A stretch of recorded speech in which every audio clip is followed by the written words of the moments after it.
और मध्य प्रदेश से ही जुड़ी हुई एक और ही बड़ी खबर सामने आ रही है, जो आपको बता दें कि मध्य प्रदेश की अगर बात करें तो लोकसभा की सभी 29 सीटों पर मतदान संपन्न हो चुका है। अंतिम आंकड़े चुनाव आयोग के द्वारा अब जारी भी किए जा चुके हैं, जहां इस बार मध्य प्रदेश में 66.87% वोटिंग हुई है, जबकि 2019 में यह आंकड़ा ज्यादा था, 71.12% मतदान 2019 में हुआ था। यानी कि इस बार लोकसभा चुनाव में 4.25% वोटिंग घटी है। अब ये घटी वोटिंग किसकी टेंशन बढ़ाएगी और ये घटी वोटिंग आखिरकार किसे नुकसान पहुंचाएगा, ये 4 जून को स्पष्ट होगा। लेकिन आपको बता दें कि इस बार का आंकड़ा बेहद ही कम रहा, 4% से ये आंकड़ा घट गया, क्योंकि 2019 में जहां 71.12% मतदान हुआ था, तो वहीं इस बार 2024 की बात करें तो 2024 में मध्य प्रदेश में कुल मतदान 66.87% हुआ है। ज्यादा जानकारी लेंगे, सहयोगी शबाना हमारे साथ लगातार बनी हुई हैं। शबाना, इस बार मतदान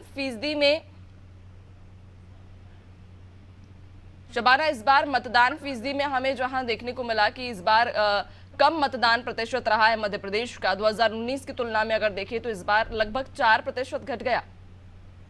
जी देखिए, बिल्कुल मैं आपको बताना चाहूंगी कि मध्य प्रदेश की 4 चरणों में लोकसभा चुनाव की 29 सीटों पर चुनाव संपन्न हो चुके हैं।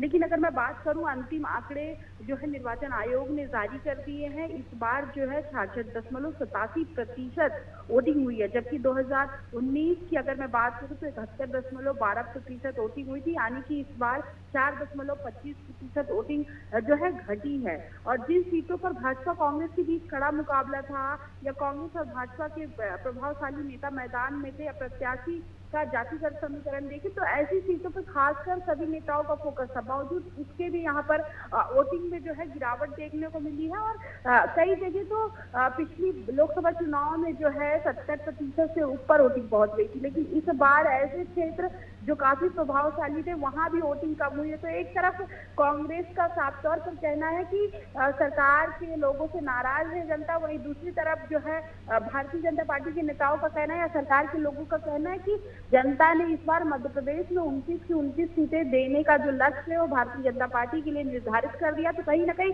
कम वोटिंग प्रतिशत से जो है दोनों ही पार्टियों को हाई लेवल टेंशन तो जरूर हो रही, लेकिन अपने अपने अलग अलग दावे यहाँ पर जो है नेता करते हुए नजर आ रहे हैं। हालांकि 4 जून को ये पता चल पाएगा कि जनता ने किसको पसंद किया, लेकिन कहीं ना कहीं घटते माध्यम से एक तरफ निर्वाचन में भी निर्वाचन आयोग को भी खास प्रभाव पड़ा है, क्योंकि ज्यादा से ज्यादा मतदान कराने के लिए निर्वाचन लगातार काम कर रहा था। आपने देखा कि किस तरीके से निर्वाचन आयोग लगातार नए नए स्कीम लाकर लोगों को मतदान केंद्र तक पहुंचाने का काम कर रहा था। लेकिन फिर भी इसके बावजूद भी कम वोटिंग प्रतिशत ये दिखाता है कि जनता ज्यादा घर से बाहर निकलना पसंद नहीं की। चूंकि पहले 2 चरण की अगर बात करूं तो लोग कह रहे थे, पार्टी के लोग कह रहे थे कि शादियों का सीजन था, किसानों की फसलों का सीजन था, इसलिए लोग घर से बाहर नहीं निकले। लेकिन तीसरे और चौथे चरण की अगर मैं बात करूं तो चौथे चरण में मौसम भी मतलब शुष्क था और कहीं ना कहीं जो है बादल छाए हुए थे। इसके बावजूद भी अगर कम मतदान प्रतिशत हुआ तो कहीं ना कहीं ये देखने वाली बात होगी कि किस तरीके से जो जनता है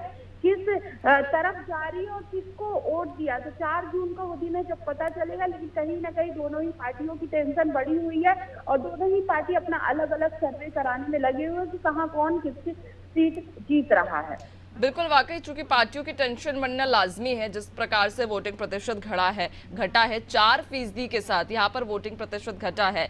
क्या लगता है शबाना कि चूंकि जब भी ट्रेंड चलता हुआ आया है, या तो सरकार गिरी है या फिर नई सरकार बनी है, अब ऐसे में इस बार का जो प्रतिशत घटा है मतदान प्रतिशत, किस ओर इशारा कर रहा है ये?